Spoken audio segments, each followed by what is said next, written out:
mapagpalang araw po sa inyo lahat. Ito po pala yung bago nating ilalabas na bagong design na breeder cage po na pangkalapati po na merong 5 butas po. 1, 2, 3, 4, 5. Kinostomize ko po yung bagong design po na meron po siyang pakainan sa labas na ang steel matting po ang butas ay 2x2 po. Tapos yung mga steel matting po dito, ang ginamit dito ay galvanized na 1x1 na meron po siyang tigi-isang trapdoor. Ito po na ilalak po yan dyan. Ayun, may lock po yan. Ito yung pinakalock niya. Yan.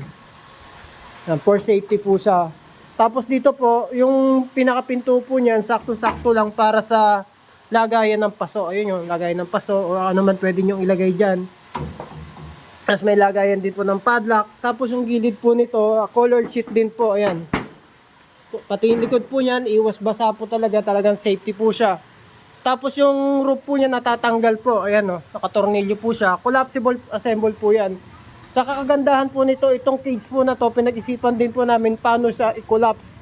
Kasi in sample na dadalhin sa rooftop, kailangan to baklas-baklas pag dadalhin sa rooftop.